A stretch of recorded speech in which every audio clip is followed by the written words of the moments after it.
Let's walk through the step-by-step process of assembling empty rocker arm bodies onto the Brian Tooley Racing LS3 shaft mount trunnion kit designed for Frankenstein M311 cylinder heads.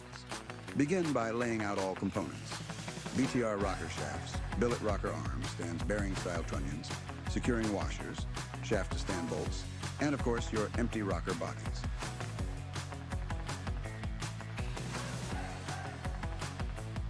First, press each bearing-style trunnion into each rocker body. These trunnions are a simple press fit into the rocker's bore and should seat fully and flush.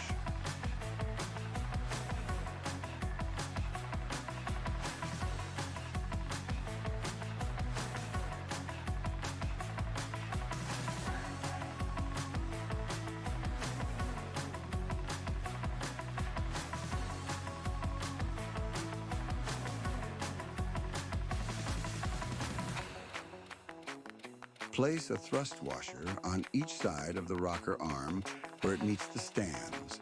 These washers maintain correct side clearance and prevent excessive lateral movement during operation. With the trunnion in place, slide the rocker body onto the shaft. Ensure the rocker is oriented correctly so that when installed, the tip faces the valve tip.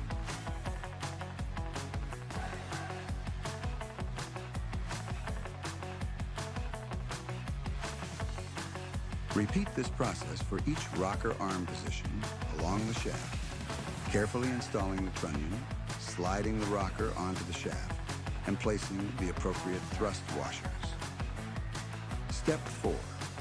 Once all rocker arms and washers are in place on the shaft, the assembly is now ready to be mounted onto the billet rocker stands. Ensure each shaft is properly lined up with each mounting hole. Then secure each shaft to the billet rocker arm stands using the provided shaft mount bolts. Be sure to torque each bolt to 50 pounds per foot. Before moving on, double check that each rocker rotates smoothly on the shaft with minimal side play and that all thrust washers are correctly positioned.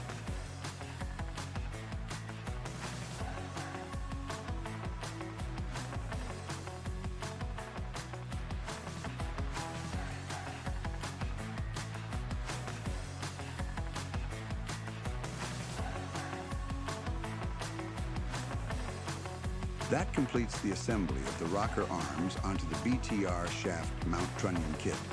Thanks for watching, and good luck with your build.